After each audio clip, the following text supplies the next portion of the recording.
Boa noite, hoje é dia 17 de fevereiro e vamos para o primeiro devocional do dia aqui no TikTok. O devocional que eu leio, tanto o devocional da manhã quanto o devocional da noite. Mas antes, vamos começar com a nossa oração. Jesus, Pai querido, que o Senhor esteja presente do começo ao fim deste devocional, que o Senhor traga para essa live todos que precisam ouvir essa reflexão sobre a sua palavra que se encontra em Gênesis 25:11 e Ezequiel 35:10. Espírito Santo, se for necessário, que o Senhor coloque em minha boca qualquer palavra para este devocional. Agradeço por estar conosco nesse dia. Amém, amém e amém. Vamos lá para o nosso devocional do dia. Começando com o devocional da manhã, que tem como base Gênesis 25:11. Então vamos ler a introdução da Bíblia Spurgeon do livro de Gênesis. O primeiro livro de Moisés, chamado Gênesis. Autor e período da escrita, circunstância da escrita. Desde os tempos pré-cristãos, a autoria do Torá, os primeiros 5 livros da Bíblia, tem sido atribuída a Moisés, um líder israelita enormemente influente do segundo milênio antes de Cristo. Com o passado egípcio aristocrático, embora Gênesis seja tecnicamente anônimo, o Antigo e o Novo Testamento unanimamente reconhecem Moisés como autor da Torá. Ao mesmo tempo, evidências em Gênesis sugerem pequenas mudanças editoriais que datam de tempos antigos foram inseridos no texto. Exemplo incluem a menção de Dan, uma cidade que não foi nomeada até o dia de Juízes, e o uso de uma frase que pressupunha a existência de reis israelitas. A Torá, um termo hebraico para lei, era vista como uma só unidade até pelo menos o século II a.C. Algum tempo antes do nascimento de Cristo, a Torá foi dividida em 5 livros independentes, chamados mais tarde de Pentateuco, literalmente 5 embarcações. Gênesis, o primeiro livro da Torá, traz tanto a história universal da humanidade quanto a história patriarcal da nação de Israel.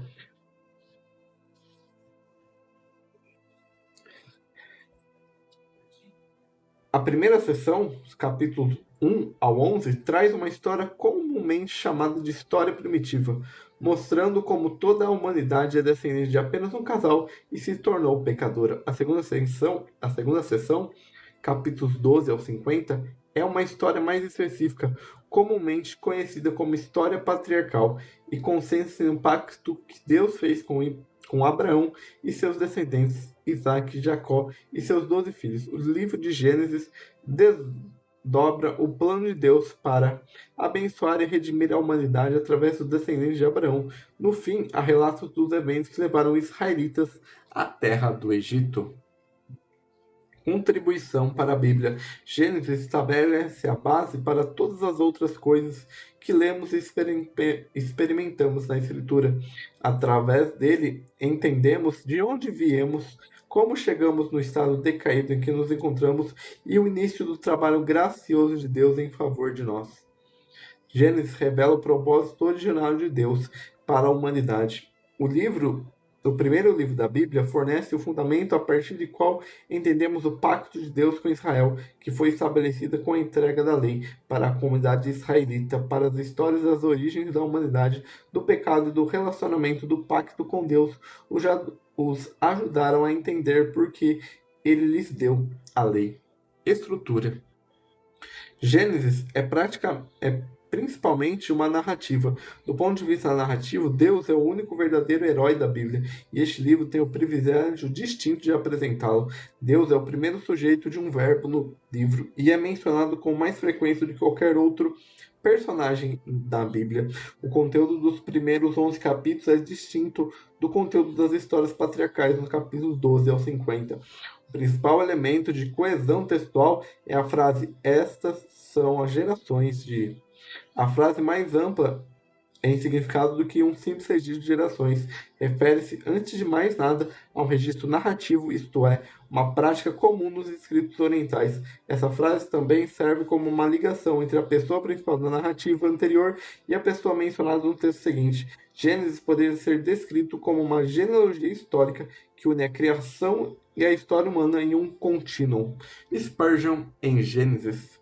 No princípio, quando esse princípio ocorreu, não conseguimos precisar. Poderiam ter sido longas eras antes de Deus preparar esse mundo para a morada do homem, mas o mundo não é autoexistente. Foi criado por Deus, surgiu com a vontade da palavra do Criador onisciente. Quando ele começou a colocar neste mundo em ordem, o mundo estava envolto pela escuridão, estava reduzido ao que chamamos de, por falta de um termo melhor, caos. Essa é exatamente a condição de toda a alma humana quando Deus começa a trabalhar nela por sua graça. Ela é sem forma, vazia de todas as coisas boas. E essa é a introdução de Gênesis, da Bíblia Spurgeon. Agora vamos ler o nosso devocional da manhã. Isaac habitava junto a Ber-lai-roi. Gênesis 25, versículo 11. Uma vez Agar encontrou salvação ali, e Ismael bebeu da água tão graciosa revelada por Deus que vivia e via os filhos dos homens, mas essa foi meramente uma visita casual com os que mundanos fazem ao Senhor em termos de necessidade quando lhes bem servem. Eles chamam por Deus na aflição, mas o esquecem na prosperidade. Isaac ali habitava e fez o poço e fez do poço do Deus que vive e tudo vê, sua constante fonte de suprimento. O propósito da vida de um homem, o embate em sua alma é verdadeiramente teste do seu ser. Talvez a providencial visita experimentada por Agar tenha vindo à mente de Isaac e tenha levado a reverenciar o lugar. Seu nome mítico o encantou. Suas refeições frequentes à sua fronteira ao anoitecer o fizeram familiarizar com o poço. Seu encontro com Rebeca ali fez seu espírito sentir-se em casa perto do lugar. Porém, melhor do que tudo, o fato de que ali ele desfrutava comunhão com o Deus vivo, o fez escolher aquele solo sagrado para sua habitação. Aprendamos a viver na presença do Deus vivo. Oremos ao Espírito Santo para que neste dia, em todos os dias, possamos sentir: Tu és Deus que vê. Que o Senhor Jeová seja como um poço para nós, agradável, confortante, infalível, brotando vida eterna. O vaso do ser se quebra e seca, mas o poço do Criador nunca falha. Feliz é aquele que habita junto ao poço e por isso tem suprimentos abundantes e constantes à mão. O Senhor tem sido um auxílio certo para outros. Seu nome é Shaddai, Deus todo-suficiente. Nosso coração com frequência tem um adorável relacionamento com Ele. Por meio dele, nossa alma encontra seu esposo glorioso, o Senhor Jesus. E nele vivemos, nos movimentamos e somos hoje habitemos. Então, em comunhão mais próxima com Ele, glorioso Senhor, constranja-nos para que nunca nos afastamos de Ti, mas vivemos juntos ao poço do Deus vivo. E esse é o devocional da manhã. Agora vamos ler a introdução do livro do profeta Ezequiel da Bíblia Spurgeon. Jeremias, Ezequiel. O livro do profeta Ezequiel. Autor e período da escrita. O livro de Ezequiel, que significa ele será fortalecido de Deus. Algumas versões trazem Ezequiel, segundo a Vulgata, é homônimo ao seu autor, o que é mencionado 2 vezes nesse livro. Em contraste com vários outros profetas, Ezequiel não foi tão criticado quanto os demais. Será devido ao fato de que ele não fala de maneira tão detalhada da glória do Senhor Jesus, o Messias? De acordo com Ezequiel 1, versículo 3, o profeta, o rei Jeoaquim e muitos nobres do povo de Judá haviam sido trazidos à Babilônia na segunda deportação em 597. Esse evento é descrito em 2 Reis 24:14 e 2 Crônicas 36:10. Ezequiel se originou da família sacerdotal de Arão. Há várias explicações para não haver uma data precisa no capítulo 1, versículo 1, a qual diz somente no 30º ano. Uma explicação é que Ezequiel estava fazendo sobre sua própria idade. Compare Neemias 4:3 e 1 Crônicas 23:3. Ezequiel era casado, sua esposa faleceu no dia que Jerusalém foi atacada. Depois foi levado cativo. Ele viveu em sua própria casa em Tel Abide, próximo ao rio Quebrar, e ele era estimado pelos judeus e que haviam sido levados em cativeiro, visto que foram vê-lo mais de uma vez. Ezequiel começou seu ministério profético no 5º ano de cativeiro, ou seja, no ano 597 a.C. Naquele tempo, Daniel, o profeta, ao qual Ezequiel provavelmente conhecia, já era prisioneiro no palácio do rei da Babilônia havia cerca de 12 anos. A última mensagem datada de Ezequiel foi transmitida no 27º ano de cativeiro, ou seja, 571 a.C. Dessa forma, Ezequiel profetizou em Babilônia por pelo menos 22 anos. Em seu livro, Ezequiel data a data exata de 13 de suas profecias. Ezequiel não é mencionado em nenhum outro lugar nas Escrituras. Também não encontramos referências a este livro no Novo Testamento, mas vemos paralelos notáveis. Contribuição para a Bíblia. O livro de Ezequiel é o terceiro seguido daqueles conhecidos como profetas maiores. Ezequiel também é um dos profetas que viveu no exílio. Enquanto Jeremias via a queda de Judá em Jerusalém, Daniel e Ezequiel já haviam sido deportados da Babilônia. Em relação ao conteúdo, as profecias de Ezequiel correspondem em muitos aspectos à profecia de Jeremias. Suas profecias também são intercaladas com muitas imagens e símbolos. Ambos lembram ao povo apóstata sua triste condição. Ambos profetizaram a queda do reino de Judá e a destruição de Jerusalém, mas também a restauração final no milênio. Em contraste com Jeremias, Ezequiel organiza suas profecias de maneira clara sobre condução do Espírito Santo, ao qual é mencionado com muita frequência nesse livro. A primeira parte mostra a condição do povo, ao qual leva à rejeição de Ezequiel, capítulo 1 ao 24. Então Ezequiel anuncia o juízo sobre os povos vizinhos, capítulos 25 ao 32. Finalmente recebemos a profecia do retorno de Israel unificado em dias vindouros e a descrição do milênio com o templo em Jerusalém, capítulo 33 ao 48. Visto isso, há certos paralelos entre as profecias de Jeremias e Ezequiel, apesar de todas as diferenças, já Ezequiel e Daniel se complementam mutuamente. Daniel descreve a história de 4 grandes impérios mundiais proféticos, ou seja, o tempo das nações, enquanto Ezequiel descreve os eventos antes e depois da destruição de Jerusalém. É por isso que o aparecimento do Messias, sua primeira e segunda vinda a essa terra, não é descrito. Estrutura: Ezequiel e o Novo Testamento.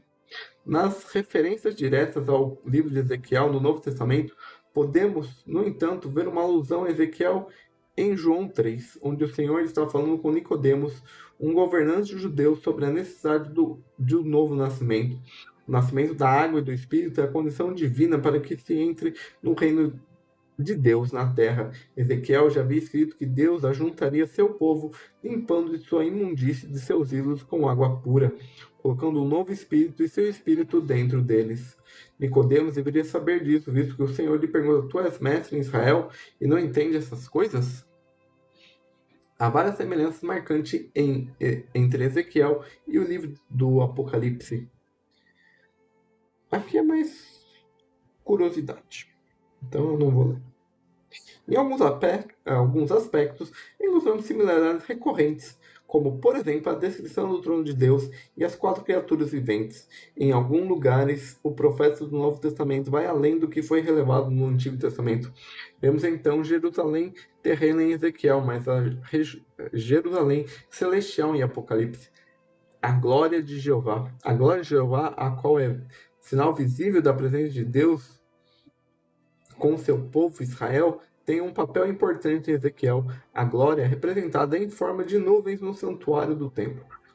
Compare Êxodo 40 e 1 Reis 8, versículo 10 ao 11. Ezequiel menciona a nuvem nas seguintes referências.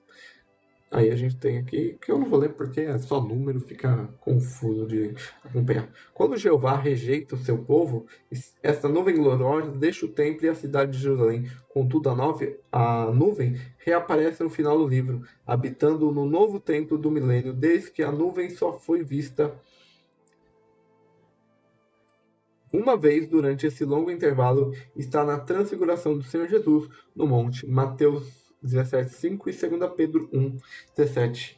Ezequiel a gente vai ler panorama do conteúdo, a gente vai ler o capítulo 25, que é o nosso capítulo 35, que é o juízo sobre Edom. E essa é a introdução da Bíblia Spurgeon do livro do profeta Ezequiel. Agora vamos ler o nosso devocional da noite.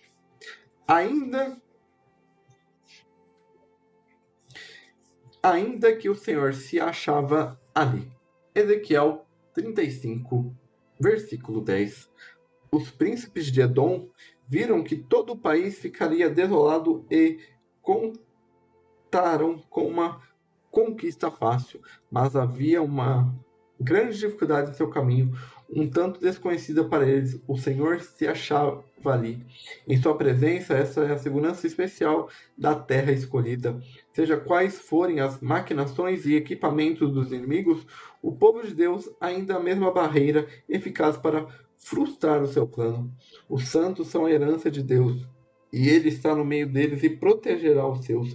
Que conforto essa certeza nos dá em nossas aflições e conflitos espirituais. Somos constantemente hostilizados, ainda assim perpetuamente preservados. Com que frequência Satanás atira suas flechas contra a nossa fé, mas nossa fé desafia o poder de dardos inflamados do inferno? Eles não apenas são desviados, como são extintos por seu escudo, porque o Senhor se acha ali. Nossas boas obras são alvos do ataque de Satanás.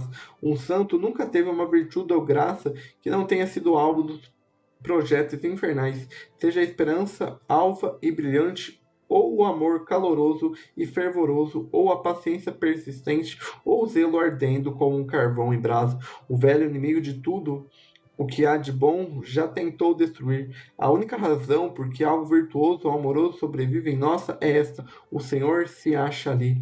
Se o Senhor estiver conosco por toda a vida, não precisamos temer de que perderemos a confiança, pois quando morreremos, descobriremos que o Senhor está ali.